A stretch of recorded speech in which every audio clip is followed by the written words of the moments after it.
2019 അന്ന് രാത്രി night ഡ്യൂട്ടിയിലുണ്ടായിരുന്ന forest watcher പറഞ്ഞൊരു അനുഭവ കഥയാണ്. രാത്രി 11 കഴിഞ്ഞാൽ ആ പ്രദേശത്ത് അസാധാരണമായി വയർലെസ് സിഗ്നലുകളെല്ലാം മുടങ്ങും. പിന്നെ ആ കാട്ടിനുള്ളിൽ നിന്ന് പല സൗണ്ടുകളും പല കാൽപെരുമാറ്റങ്ങളും കേൾക്കാറുണ്ട്. ആ ഒരു സമയത്ത് പുറത്തിറങ്ങി നോക്കിയാൽ അവിടെ ആരെയും കാണാറുമില്ല. ഒരിക്കലൊരു ദിവസം നൈറ്റ് ഡ്യൂട്ടിയിലുണ്ടായിരുന്നവർ പെട്രോളിങ്ങിനിടയിലാണ് ഒരു യുവതിയെ ആ കൊടും കാട്ടിനുള്ളിൽ വെച്ച് കണ്ടത്. ആ യുവതിയെ അദ്ദേഹം ശ്രദ്ധിച്ചു. നനഞ്ഞ മുടിയോടെ നനഞ്ഞ വസ്ത്രധാരണയുമായിരുന്നു അവൾക്ക്. കാലുകളിലാണെങ്കിൽ ചെരുപ്പുമില്ല.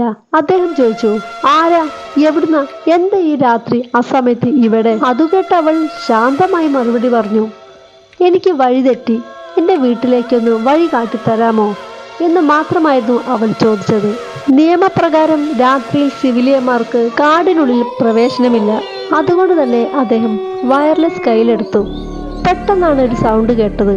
അയാൾ ഞെട്ടിത്തെറിച്ച് നോക്കിയപ്പോൾ മുന്നിൽ ആ സ്ത്രീയില്ല. അദ്ദേഹം ചുറ്റുപാട് നടന്ന് വിളിച്ചു നോക്കി, പക്ഷെ അവിടെയൊന്നും ആ സ്ത്രീയെ കാണാനില്ല.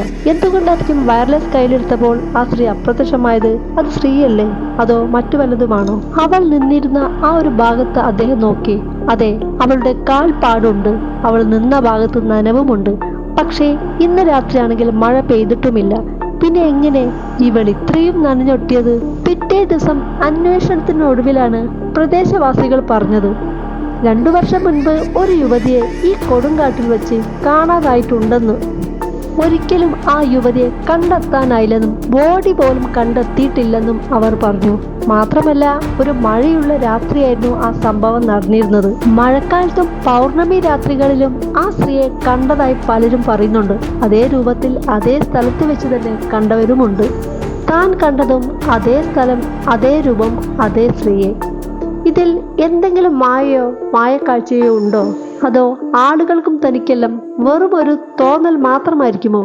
എന്തായാലും നിശബ്ദമായ ഈ ഒരു കാടിന് പല കഥകളും പറയാനുണ്ടായിരിക്കും. ഇതല്ലെങ്കിൽ മറ്റൊന്ന്. എല്ലാം അങ്ങനെ വിശ്വസിക്കാൻ പറ്റുമോ?